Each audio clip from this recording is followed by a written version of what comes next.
Bailey's Bookshelf, Season 2, Dracula, by Bram Stoker, narrated by R.J. Bailey.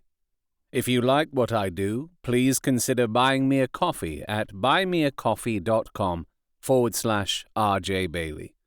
For business inquiries, please contact robertjbailey@gmail.com or tweet @RJBailey.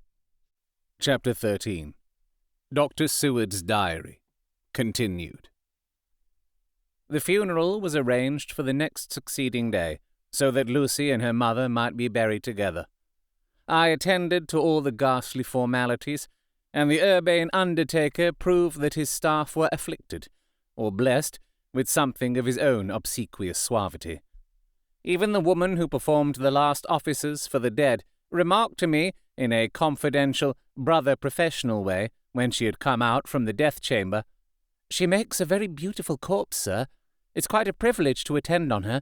It's not too much to say that she will do credit to our establishment." I noticed that Van Helsing never kept far away. This was possible from the disordered state of things in the household. There were no relatives at hand, and as Arthur had to be back the next day to attend at his father's funeral, we were unable to notify anyone who should have been bidden. Under the circumstances, Van Helsing and I took it upon ourselves to examine papers, etc. He insisted upon looking over Lucy's papers himself. I asked him why, for I feared that he, being a foreigner, might not be quite aware of English legal requirements, and so might in ignorance make some unnecessary trouble.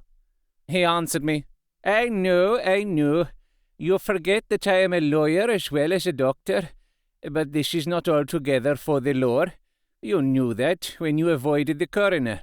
I have more than him to avoid. There may be papers more, such as this." As he spoke, he took from his pocket-book the memorandum which had been in Lucy's breast, and which she had torn in her sleep. "When you find anything of the solicitor who is for the late Mrs. Westenra, seal all her papers and write to him tonight.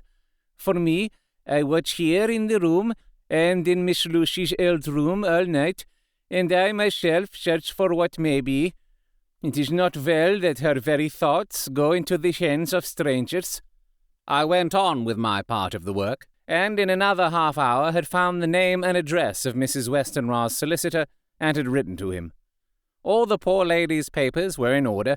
Explicit directions regarding the place of burial were given. I had hardly sealed the letter when, to my surprise, Van Helsing walked into the room, saying, "Can I help you, friend John? I am free, and if I may be, my service is to you." "Have you got what you looked for?" I asked, to which he replied, "I did not look for any specific thing. I only hoped to find, and find I have, all that there was. Only some letters and a few memoranda, and a diary new begun. But I have them here, and we shall, for the present, say nothing of them. I shall see that poor lad tomorrow evening, and, with his sanction, I shall use some." When we had finished the work in hand, he said to me, "And now, friend John, I think we may be to bed. We want sleep, both you and I, and rest to recuperate. Tomorrow we shall have much to do, but for tonight there is no need of us. Alas!" Before turning in, we went to look at poor Lucy. The undertaker had certainly done his work well, for the room was turned into a small chapelle ardente.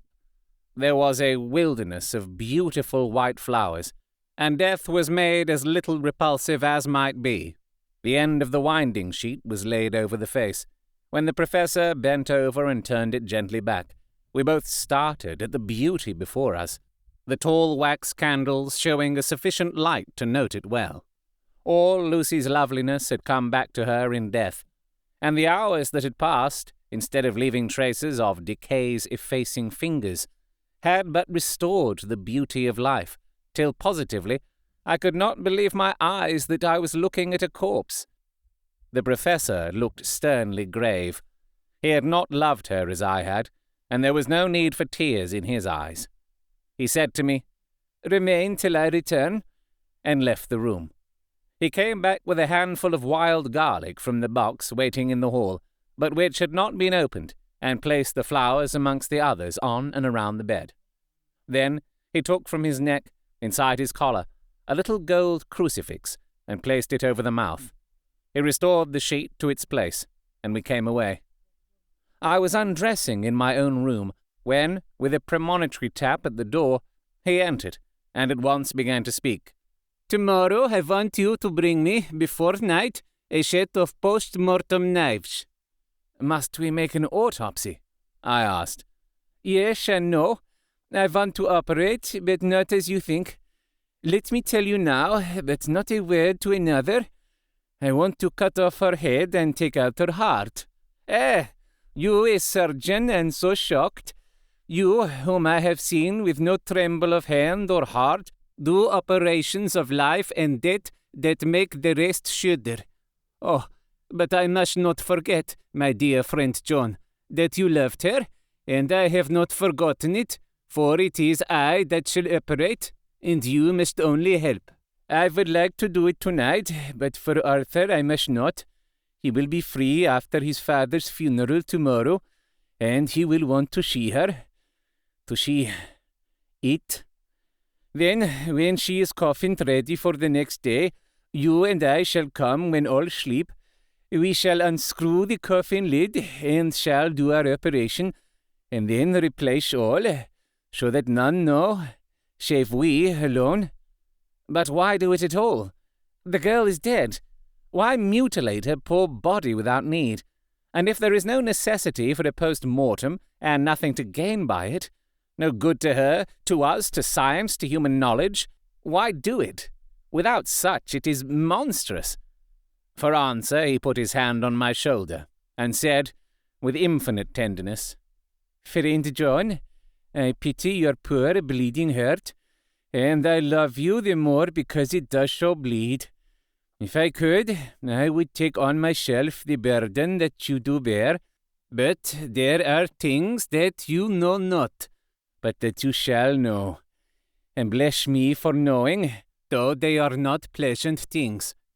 John, my child, you have been my friend now for many years, and yet did you ever know me to do any without good cause? I may err, I am but man, but I believe in all I do. Was it not for these courses that you sent for me when the great trouble came? Yes? Were you not amazed, nay horrified, when I would not let Arthur kiss his love, though she was dying, and snatched him away by all my strength? Yes? And yet you saw how she thanked me, with her so beautiful dying eyes, her voice, too, so weak, and she kissed my rough old hand and blessed me? Yes? And did you not hear me swear promise to her, that so she closed her eyes grateful? Yes. Well, I have good reason now for all I want to do. You have for many years trusted me. You have believed me weeks past, when there be things so strange that you might have well doubt. Believe me yet a little, friend John. If you trust me not, then I must tell what I think, and that is not perhaps well. And if I work, as work I shall, no matter trust or no trust, without my friend trusting me, I work with heavy heart, and feel, oh, so lonely when I want all help and courage that may be. He paused a moment, and went on solemnly. Friend John, there are strange and terrible days before us. Let us not be two, but one, so that we work to a good end. Will you not have faith in me? I took his hand, and promised him. I held my door open as he went away, and watched him go into his room and close the door. As I stood without moving, I saw one of the maids pass silently along the passage. She had her back towards me, so did not see me, and go into the room where Lucy lay. The sight touched me. Devotion is so rare, and we are so grateful to those who show it unasked to those we love. Here was a poor girl, putting aside the terrors which she naturally had of death, to go watch alone by the bier of the mistress whom she loved, so that the poor clay might not be lonely till laid to eternal rest. I must have slept long and soundly, for it was broad daylight when Van Helsing waked me by coming into my room. He came over to my bedside and said, "You need not trouble about the knives.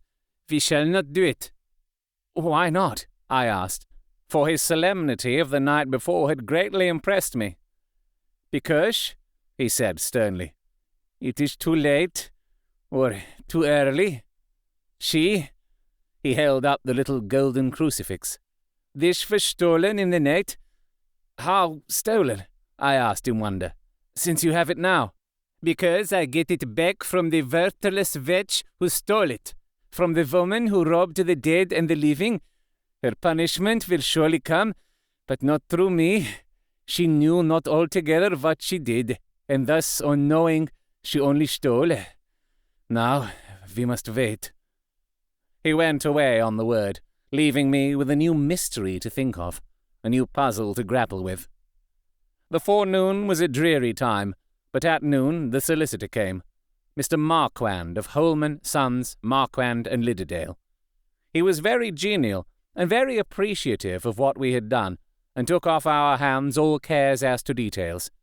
During lunch, he told us that Mrs. Westenra had for some time expected sudden death from her heart, and had put her affairs in absolute order.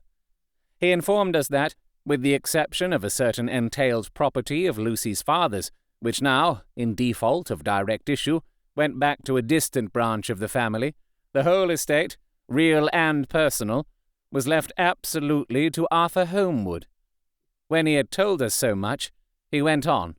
"Frankly, we did our best to prevent such a testamentary disposition, and pointed out certain contingencies that might leave her daughter either penniless or not so free as she should be to act regarding a matrimonial alliance.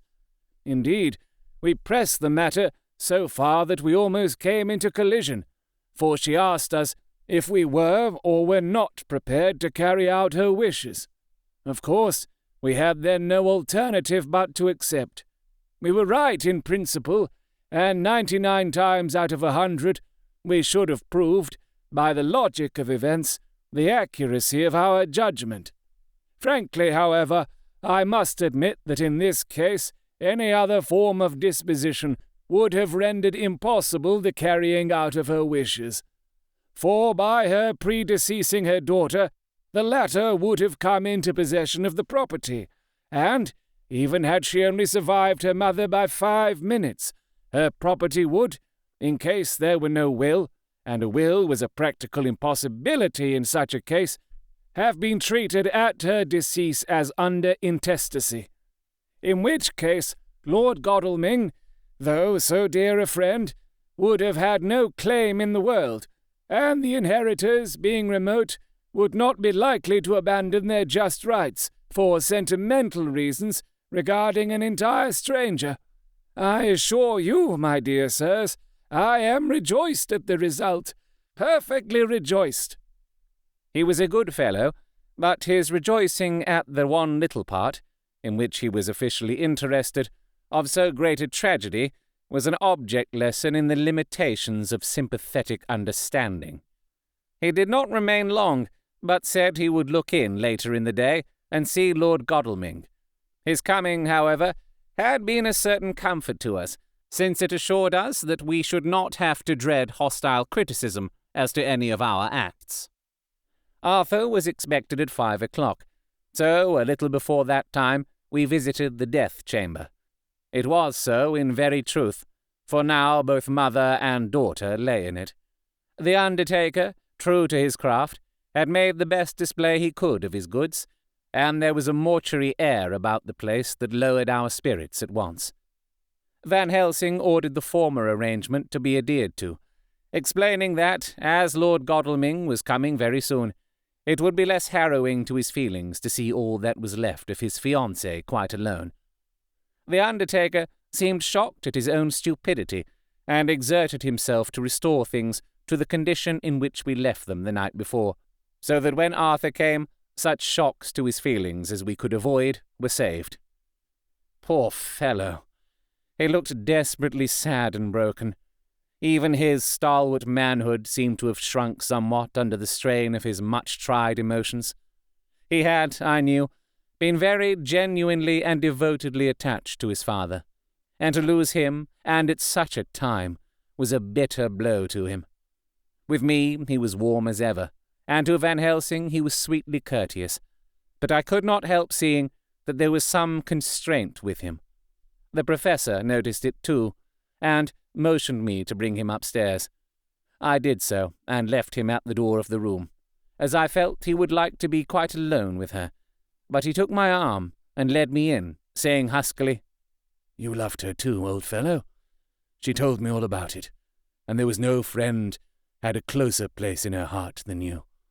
I don't know how to thank you for all you have done for her. I can't think yet." Here he suddenly broke down, and threw his arms around my shoulders, and laid his head on my breast, crying, "Oh, Jack, Jack, what shall I do? The whole of life seems gone from me all at once, and there is nothing in the wide world for me to live for."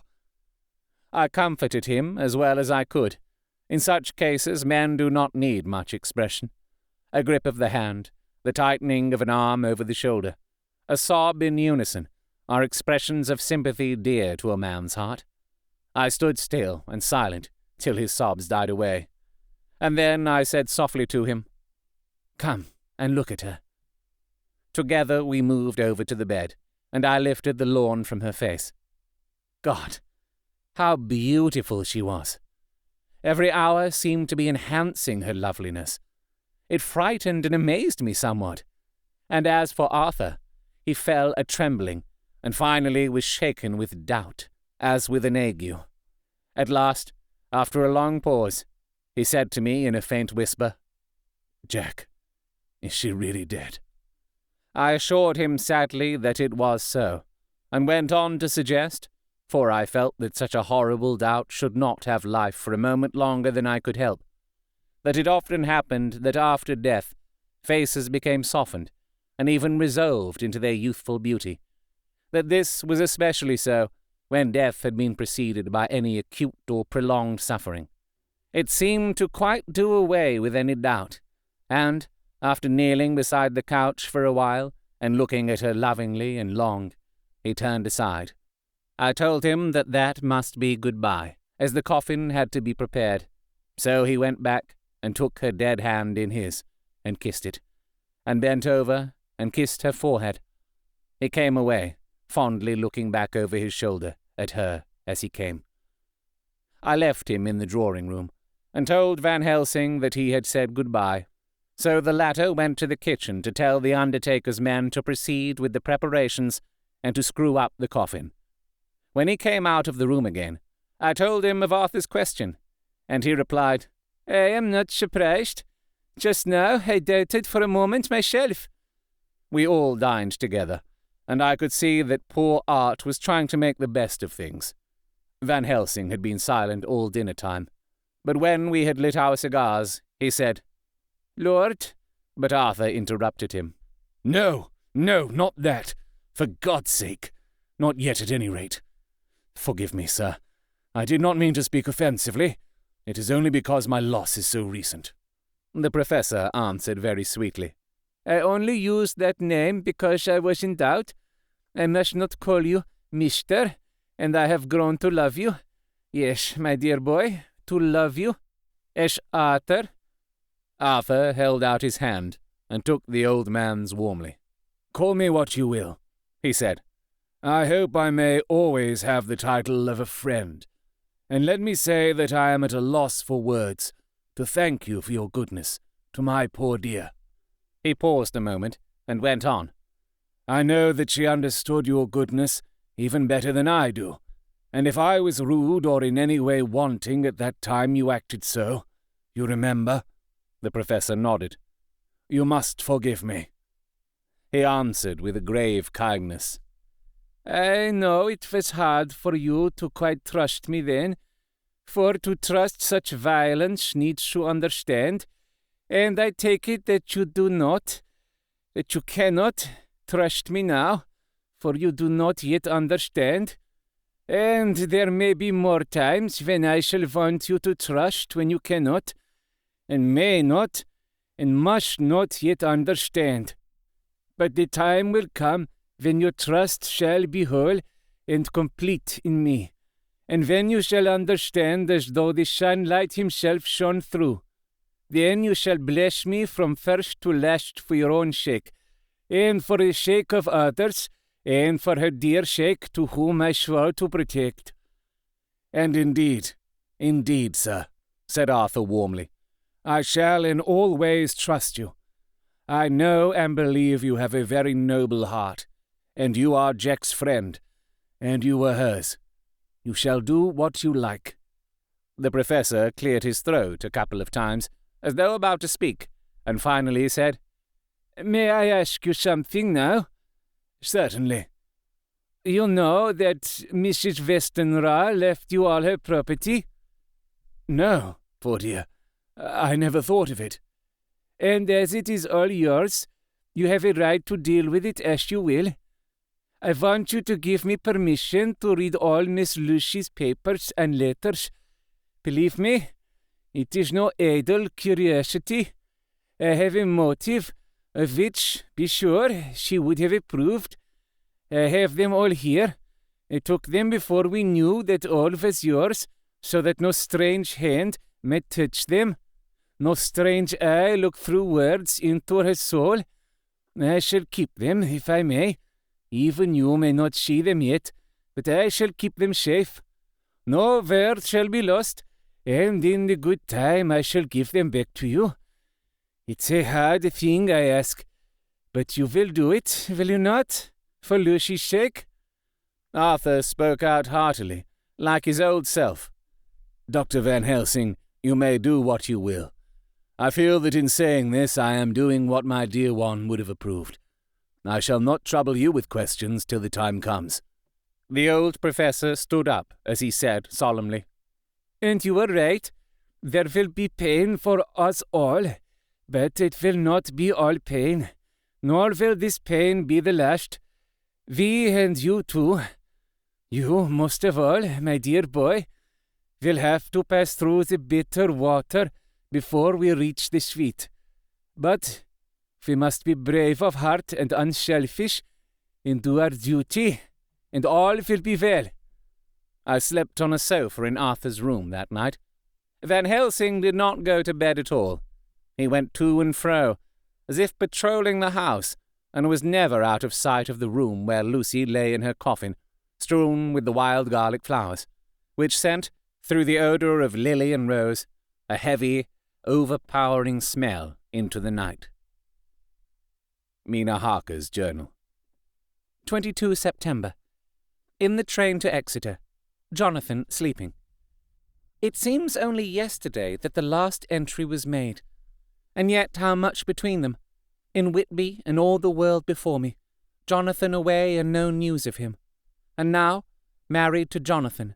Jonathan a solicitor, a partner, rich, master of his business. Mr. Hawkins, dead and buried, and Jonathan with another attack that may harm him. Some day he may ask me about it. Down it all goes. I am rusty in my shorthand. See what unexpected prosperity does for us. So it may be as well to freshen it up again with an exercise anyhow. The service was very simple and very solemn. There were only ourselves and the servants there, one or two old friends of his from Exeter, his London agent, and a gentleman representing Sir John Paxton, the president of the Incorporated Law Society. Jonathan and I stood hand in hand, and we felt that our best and dearest friend was gone from us. We came back to town quietly, taking a bus to Hyde Park Corner. Jonathan thought it would interest me to go into the Row for a while, so we sat down, but there were very few people there, and it was sad-looking and desolate to see so many empty chairs. It made us think of the empty chair at home. So we got up and walked down Piccadilly. Jonathan was holding me by the arm, the way he used to in old days before I went to school. I felt it very improper, for you can't go on some years teaching etiquette and decorum to other girls without the pedantry of it biting into yourself a bit. But it was Jonathan, and he was my husband, and we didn't know anybody who saw us, and we didn't care if they did. So on we walked. I was looking at a very beautiful girl in a big cartwheel hat, sitting in a Victoria outside Giuliano's, when I felt Jonathan clutch my arm so tight that he hurt me, and he said under his breath, "My God!" I am always anxious about Jonathan, for I fear that some nervous fit may upset him again. So I turned to him quickly and asked him what it was that disturbed him. He was very pale, and his eyes seemed bulging out as, half in terror and half in amazement, he gazed at a tall, thin man with a beaky nose and black moustache and pointed beard, who was also observing the pretty girl. He was looking at her so hard that he did not see either of us, and so I had a good view of him. His face was not a good face. It was hard and cruel and sensual, and his big white teeth, that looked all the whiter because his lips were so red, were pointed like an animal's. Jonathan kept staring at him, till I was afraid he would notice. I feared he might take it ill, he looked so fierce and nasty. I asked Jonathan why he was disturbed, and he answered, evidently thinking that I knew as much about it as he did. "Do you see who it is?" No, dear," I said. "I don't know him. Who is it?" His answer seemed to shock and thrill me, for it was said as if he did not know that it was to me, Mina, to whom he was speaking. "It is the man himself." The poor dear was evidently terrified at something, very greatly terrified. I do believe that if he had not had me to lean on and to support him, he would have sunk down. He kept staring. A man came out of the shop with a small parcel and gave it to the lady, who then drove off. The dark man kept his eyes fixed on her, and when the carriage moved up Piccadilly, he followed in the same direction and hailed a hansom. Jonathan kept looking after him, and said, as if to himself, "I believe it is the Count, but he has grown young. My God, if this be so! Oh, my God, my God! If I only knew! If I only knew!" He was distressing himself so much that I feared to keep his mind on the subject by asking him any questions, so I remained silent. I drew him away quietly, and he, holding my arm, came easily. We walked a little further, and then we went in and sat for a while in the Green Park. It was a hot day for autumn, and there was a comfortable seat in a shady place. After a few minutes staring at nothing, Jonathan's eyes closed, and he went quietly into a sleep, with his head on my shoulder. I thought it was the best thing for him, so did not disturb him. In about 20 minutes he woke up, and said to me quite cheerfully, "Why, Mina, have I been asleep? Oh, do forgive me for being so rude. Come, and we'll have a cup of tea somewhere." He had evidently forgotten all about the dark stranger, as, in his illness, he had forgotten all that this episode had reminded him of. I don't like this lapsing into forgetfulness. It may make or continue some injury to the brain. I must not ask him, for fear I shall do more harm than good, but I must somehow learn the facts of his journey abroad. The time has come, I fear, when I must open that parcel and know what is written. Oh, Jonathan, you will, I know, forgive me if I do wrong, but it is for your own dear sake. Later. A sad homecoming in every way. The house empty of the dear soul who was so good to us. Jonathan still pale and dizzy, under a slight relapse of his malady. And now, a telegram from Van Helsing, whoever he may be. "You will be grieved to hear that Mrs. Westenra died 5 days ago, and that Lucy died the day before yesterday. They were both buried today." Oh, what a wealth of sorrow in a few words! Poor Mrs. Westenra! Poor Lucy! Gone, never to return to us! And poor Arthur, to have lost such sweetness out of his life! God help us all to bear our troubles! Dr. Seward's Diary. 22 September. It is all over. Arthur has gone back to Ring, and has taken Quincy Morris with him. What a fine fellow is Quincy! I believe in my heart of hearts that he suffered as much about Lucy's death as any of us, but he bore himself through it like a moral Viking. If America can go on breeding men like that, she will be a power in the world indeed. Van Helsing is lying down, having a rest preparatory to his journey.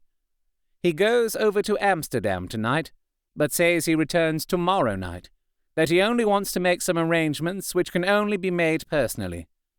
He is to stop with me then, if he can. He says he has work to do in London, which may take him some time. Poor old fellow. I fear that the strain of the past week has broken down even his iron strength. All the time of the burial he was, I could see, putting some terrible restraint on himself. When it was all over, we were standing beside Arthur, who, poor fellow, was speaking of his part in the operation where his blood had been transfused to his Lucy's veins. I could see Van Helsing's face grow white and purple by turns. Arthur was saying that he felt since then as if they two had been really married, and that she was his wife in the sight of God. None of us said a word of the other operations, and none of us ever shall. Arthur and Quincy went away together to the station, and Van Helsing and I came on here. The moment we were alone in the carriage, he gave way to a regular fit of hysterics. He has denied to me since that it was hysterics, and insisted that it was only his sense of humour asserting itself under very terrible conditions. He laughed till he cried, and I had to draw down the blinds lest anyone should see us and misjudge. And then he cried till he laughed again, and laughed and cried together, just as a woman does. I tried to be stern with him, as one is to a woman under the circumstances, but it had no effect. Men and women are so different in manifestations of nervous strength or weakness. Then, when his face grew grave and stern again, I asked him why his mirth, and why at such a time. His reply was in a way characteristic of him, for it was logical and forceful and mysterious. He said, "You do not comprehend, friend John. Do not think that I am not sad, though I laugh. I have cried even when the laugh did choke me. But no more think that I am all sorry when I cry. For the laugh, he come just the same. Keep it always with you that laughter who knock at your door and say, 'May I come in?' is not the true laughter. No, he is a king, and he come when and how he like. He ask no person. He choose no time of suitability. He say, 'I am here. Behold, in example, I grieve my heart out for that so sweet young girl. I gave my blood for her, though I am old and worn. I gave my time, my skill, my sleep. I let my other sufferers want that so she may have all. And yet, I can laugh at her very grave, laugh when the clay from the spade of the sexton drop upon her coffin and say, thud, thud, to my heart, till it send back the blood from my cheek. My heart bleed for that poor boy. That poor boy. So of the age of mine own boy, had I been so blessed that he live, and with his hair and eyes the same. There, you know now why I love him so.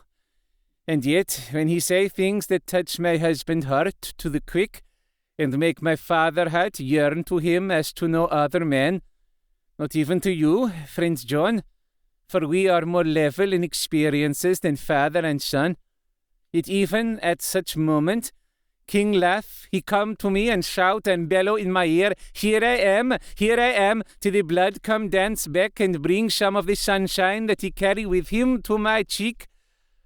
Oh, friend John, it is a strange world, a sad world, a world full of miseries and woes and troubles.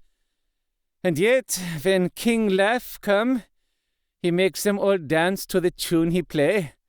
Bleeding hearts and dry bones of the churchyard, in tears that burn as they fall, all dance together to the music that he make with that smileless mouth of him. And believe me, friend John, that he is good to come, and kind. We men and women are like ropes drawn tight with strain that pull us different ways. When tears come, and like the rain on the ropes, they brace us up until perhaps the strain become too great, and we break. But King Leff, he come like the sunshine, and he ease off the strain again, and we bear to go on with our labour, what it may be. I did not like to wound him by pretending not to see his idea, but as I did not yet understand the cause of his laughter, I asked him. As he answered me, his face grew stern, and he said in quite a different tone, "Oh, it was the grim irony of it all. This so lovely lady garlanded with flowers that looked so fair as life, till one by one we wondered if she were truly dead. She laid in that so fine marble house, in that lonely churchyard, where rest so many of her kin, laid there with the mother who loved her, and whom she loved, and that sacred bell going toll, toll, toll, so sad and slow, and those holy men, with the white garments of the angel pretending to read books, and yet all the time their eyes never on the page, and all of us with the bowed head, and all for what? She's dead. So, is it not?" "Well, for the life of me, Professor," I said, "I can't see anything to laugh at in all that. Why, your explanation makes it a harder puzzle than before. But even if the burial service was comic, what about poor Art and his trouble? Why, his heart was simply breaking. Just so. Said he not that the transfusion of his blood in her veins had made her truly his bride?" "Yes, and it was a sweet and comforting idea for him." "Quite so. But there was a difficulty, friend John. If so that, then what about the others? Then this so sweet maid is a polyandrist, and me, with my poor wife dead to me, but alive by church's lore, though no wits, all gone, even I, who am faithful husband to this now no wife, am bigamist." "I don't see where the joke comes in there either," I said, and I did not feel particularly pleased with him for saying such things. He laid his hand on my arm and said, "Friend John, forgive me, if I pain, showed not my feeling to others when it would wound, but only to you, my old friend, whom I can trust. If you could have looked into my very heart then, when I went to laugh, if you could have done so when the laugh arrived, if you could do so now, when King Laugh have packed up his crown and all that is to him, for he go far, far away from me, and for a long, long time, maybe you would perhaps pity me most of all." I was touched by the tenderness of his tone, and asked why. "Because I know." And now we are all scattered, and for many a long day loneliness will sit over our roofs with brooding wings.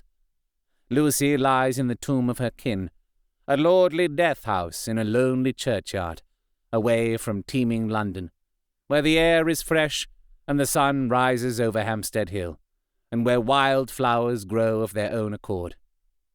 So I can finish this diary, and God only knows if I shall ever begin another. If I do, or if I even open this again, it will be to deal with different people and different themes. For here, at the end, where the romance of my life is told, ere I go back to take up the thread of my life work, I say sadly, and without hope, Fini. The Westminster Gazette, 25 September. A Hampstead mystery. The neighbourhood of Hampstead is just at present exercised with a series of events which seem to run on lines parallel to those of what was known to the writers of headlines as the Kensington Horror, or the Stabbing Woman, or the woman in black. During the past 2 or 3 days, several cases have occurred of young children straying from home or neglecting to return from their playing on the heath. In all these cases, the children were too young to give any properly intelligible account of themselves, but the consensus of their excuses is that they had been with a bloofer lady. It has always been late in the evening when they have been missed, and on 2 occasions the children have not been found until early in the following morning. It is generally supposed in the neighbourhood that, as the first child missed gave as his reason for being away that a bloofer lady had asked him to come for a walk, the others had picked up the phrase and used it as occasion served. This is the more natural, as the favourite game of the little ones at present is luring each other away by wiles. A correspondent writes us that to see some of the tiny tots pretending to be the bloofer lady is supremely funny. Some of our caricaturists might, he says, take a lesson in the irony of grotesque by comparing the reality and the picture. It is only in accordance with general principles of human nature that the bloofer lady should be the popular role at these alfresco performances. Our correspondent naively says that even Ellen Terry could not be so winningly attractive as some of these grubby-faced little children pretend, and even imagine themselves to be. There is, however, possibly a serious side to the question, for some of the children, indeed all who have been missed at night, have been slightly torn or wounded in the throat. The wounds seem such as might be made by a rat or a small dog, and although of not much importance individually, would tend to show that whatever animal inflicts them has a system or method of its own. The police of the division have been instructed to keep a sharp lookout for straying children, especially when very young, in and around Hampstead Heath, and for any stray dog which may be about. The Westminster Gazette, 25 September. Extra Special.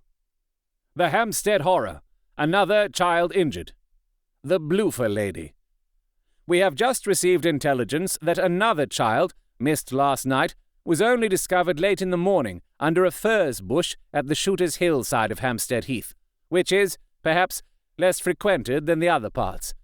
It has the same tiny wound in the throat as has been noticed in other cases. It was terribly weak and looked quite emaciated. It, too, when partially restored, had the common story to tell of being lured away by the bloofer lady. You have been listening to Dracula, narrated by me, R.J. Bailey. If you would like to commission me to create an audiobook for you or advertise on this podcast, please contact me at robertjbailey@gmail.com or on Twitter @RJBailey. This book will also be available to buy without all this podcasting waffle. If this was a live recording at a free event and you thought, hey, I'd like to buy that guy a decaf oat milk latte after the show, you can do so at buymeacoffee.com/RJBailey. All donations go towards making next season's audiobook, and literally coffee. While the novel Dracula is in the public domain, this recording is copyright to me, R.J. Bailey, 2022.